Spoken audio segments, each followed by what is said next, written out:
অনেকে বলে দাঁড়িয়ে পানি খেলে নাকি শয়তানের প্রসাব খাওয়া হয়, এটা কি হাদিস সম্মত? অনেক সময় রাতে পিরিয়ড বন্ধ হয় কিন্তু সে সময় গোসল করা সম্ভব হয় না, এক্ষেত্রে করণীয় কি? বাবা ও ভাইয়ের সামনে চুল খোলা রাখলে কি গুনাহ হবে? নামাজের নিয়ত কি বাংলায় করা যাবে? আমি এশার নামাজ রাত 11টা বাজে পড়ি, আমার নামাজ কবুল হবে কিনা? আমি শুনেছি গোসল করার পর কলা ফল খাওয়া নিষেধ বলে হাদিসে উল্লেখ আছে, এটা কি সত্য? নামাজে কেরাত পড়ার সময় যদি কোনো জায়গায় টান বা গুন্না দিতে ভুল হয়ে যায় তাহলে কি নামাজ ভঙ্গ হবে? আজান অবস্থায় নামাজ পড়া যাবে কিনা? মেয়েদের জন্য বাবার বাড়িতে যাওয়ার পর কি কসর করতে হবে নাকি পুরো সালাত আদায় করতে হবে? নবজাতকের জন্মের পরে আজান কি ছেলেদের কানেই দেওয়া উচিত নাকি মেয়েদের কানেও দেওয়া উচিত? তাহলে আর বিলম্ব না করে চলুন আপনাদের করা ইতিমধ্যে যে প্রশ্নগুলো আমরা দেখতে পাচ্ছি আমাদের সামনে চলে এসছে সেগুলোর জবাব দিতে শুরু করি। জান্নাত তালুকদার আইডি থেকে আপনি লিখেছেন, অনেক সময় রাতে পিরিয়ড বন্ধ হয় কিন্তু সে সময় গোসল করা সম্ভব হয় না, এক্ষেত্রে করণীয় কি?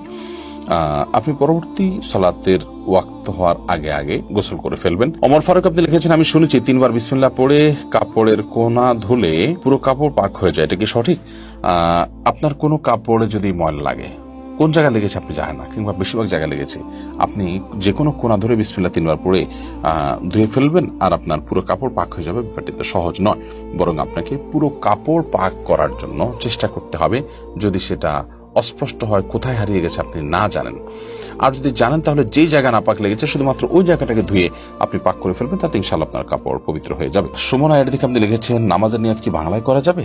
নিয়ত মানে তো মনের ইচ্ছা, মনের যে ইচ্ছা, মনের যে টার্গেট, মনের যে লক্ষ্য, আপনি কি নামাজ পড়ছেন, কোন সময় পড়ছেন, এটাকে উপস্থিত করতে পারা, এটাকে জাস্ট আপনার মাইন্ডে আপনি হাজির করলেন, মুস্তাহাজার যেটাকে বলা হয়, সেটাই যথেষ্ট।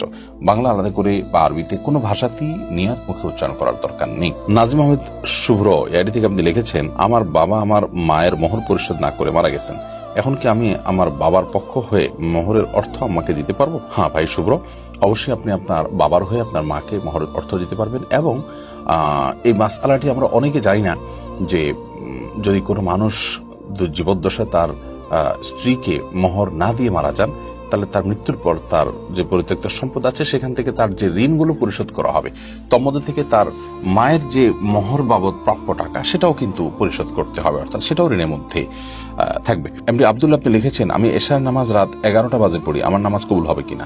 এশার নামাজ রাত 11টা পড়লে সেটা হয়ে যাবে। বিশেষ করে রাতের 1/3 পর এশার সালাত আদায় করা উত্তম। মধ্যরাতের আগ পর্যন্ত এশার নামাজ পড়া জায়েজ।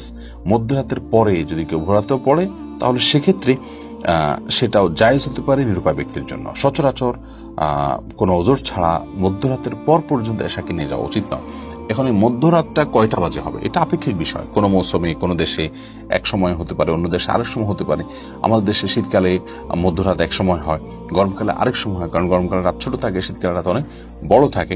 তো এটা ভ্যারি করবে যে সূর্য ডোবা থেকে নিয়ে সুবহে সাদিক বা ফজর ওয়াক্ত শুরু হওয়া পর্যন্ত পুরো সময়টাকে ভাগ করে তার ঠিক মাঝামাঝি যে জায়গাটা সেখানে হলো আপনার আমাদের সীমানা, তার আগে আগে আমাদেরকে এশার সালাত আদায় করতে হবে। আর পরে করলে আদায় হয়ে যাবে, যদি ফজরের সালাতের ওয়াক্ত হওয়ার আগে আগে তাহাজ্জুদের সময় 3টা-4টা বাজে রাত পড়েন তাও আদায় হয়ে যাবে, বাট এটা অনুচিত এবং এরকম বিলম্ব করা উচিত না। নবী করিম সাল্লাল্লাহু আলাইহি সাল্লাম ওয়াক্ত মতো সালাত আদায়ের উপর আমাদের খুব বেশি গুরুত্ব আরোপ করেছেন। সিরাত উর্মি ইসলাম এআইডি থেকে আপনি লিখেছেন, বাবা ও ভাইয়ের সামনে চুল খোলা রাখলে কি গুনাহ হবে?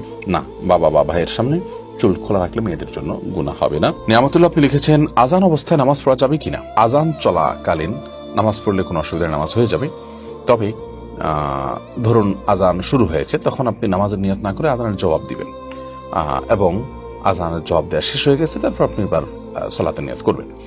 সেই সাথে প্রথম আজান যেটা আপনার মহল্লাতে শুনছেন আপনি সেটার জবাব দিবেন। সবগুলো আজানের জবাব আপনাকে খুঁটি খুঁটি দিতে হবে এমনটি কিন্তু আবশ্যক নয় আপনার জন্য।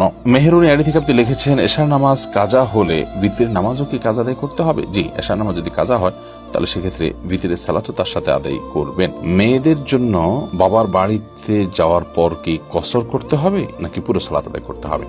দেখুন, মেয়েরা বিবাহের পর স্বামীর সংসারে যখন চলে আসেন, এটাই তাদের বাড়ি, এটাই তাদের ঠিকানা, এটাই তাদের বসবাস। সেক্ষেত্রে তারা স্বামীর সাথে স্বামীর বাসা থাকবেন, তখন পুরো সালাত আদায় করবেন। আর বাবার বাড়িতে যখন যাবেন তখন সেটা তাদের আপনার বেড়ানোর জায়গা এবং সেখানে তারা নিছকই গেস্ট, যার কারণে সেখানে কিন্তু তিনি আপনার পুরো সালাত আদায় করবেন না, বরং কসরের সালাত আদায় করবেন যদি সফরের দূরত্ব হয়, সেটি অনেক দূরের হয় এবং সেখানে তিনি মাত্র 2-4 দিন 5 দিন বেড়ানো নিয়ে যান।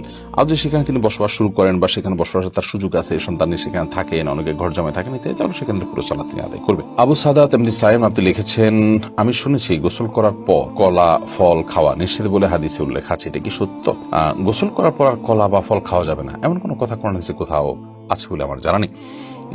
আপনি কলা বা ফল এটা যে কোনো সময় খেতে পারেন, অর্থাৎ আপনি স্বাভাবিক যে কোনো সময় খেতে পারেন, এমনকি গোসল করার পর খাবেন না, আগে খাবেন, সকালে খাবেন না, দুপুরে বিকালে খাবেন, সেটা কিন্তু আপনার ব্যাপার। শরীয়তের এক্ষেত্রে তেমন কোনো বক্তব্য নেই। বিশেষ করে যে কথা বলা হচ্ছে এখানে যে গোসলের পর কলা খাওয়া, ফল খাওয়া নিষেধ, এরকম কোনো কথা হাদিসে নাই। এটি যদি কেউ বলে থাকেন সেটি ভিত্তিহীন এবং মন গড়া। মোনালিসা মুন আপনি লিখেছেন, নবজাতকের জন্মের পরে আজান কি ছেলেদের কানেই দেওয়া উচিত নাকি মেয়েদের কানেও দেওয়া উচিত? নবজাতকের জন্মের পর আজান এটি ছেলে মেয়ে উভয়ের কানে দিবেন। আমরা অনেকে এক্ষেত্রে মনে করি শুধু ছেলেদের কানে দিতে হবে, না, উত্তর হলো ছেলে মেয়ে উভয়টির কানে দিতে হবে, এটি সঠিক।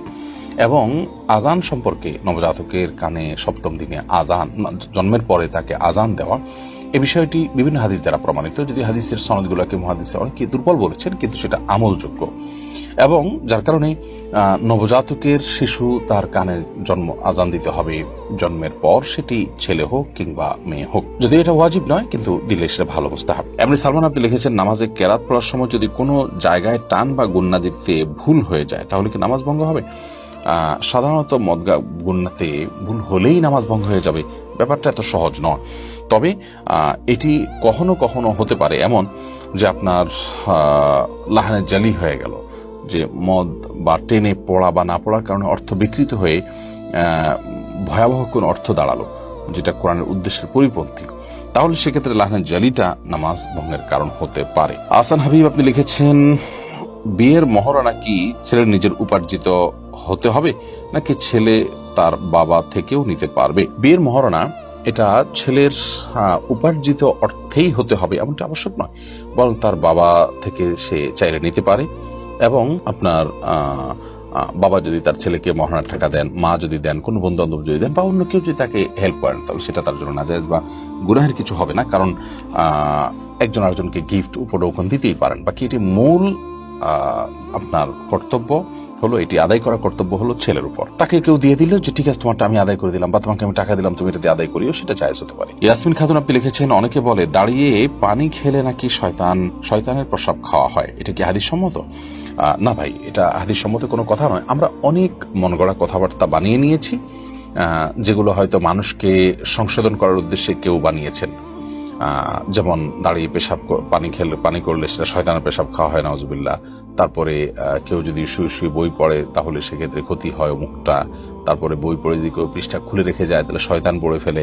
এগুলো সব লোকমুখে প্রচলিত এবং বানোয়াট কথা, যেগুলোর কোনো ভিত্তি কোরআন হাদিসে কোথাও নেই। এগুলো যারা বানিয়েছেন হয়তো বা তারা এই জন্য বানিয়েছেন যে ধরুন দাঁড়িয়ে পেশাব পানি খাওয়া তো আসলে স্বাস্থ্যের জন্য ভালো না, গলা আটকে যেতে পারে, আর শরীরের দৃষ্টিকোণ থেকে এটা ভালো জিনিস না। তো এই খারাপ কাজটা যাতে কেউ না করে সেজন্য একটু শক্ত করে একটা বানোয়াট কথা দিয়ে তাকে ভয় দেখাই দিলেন। তো এই ধরনের বিষয়গুলো সৎ উদ্দেশ্য করা হলেও অনুচিত এবং নাজায়েজ। কারণ মান কাযিবা আলাইয়া মুতাআম্মিদান ফালিয়াতাবাওয়া মাকআদাহু মিনান নার। নবী সাল্লাল্লাহু আলাইহি ওয়াসাল্লাম বলেছেন, আমার নামে যে মিথ্যা কথা বলবে, মিথ্যা কথা রটাবে, সেজন্য তার ঠিকানাকে জাহান্নামে জেনে রাখে। বিধায় এই ধরনের আপনার এই ধরনের কথা বলা এটা জায়েজ এবং গুনাহের কথা।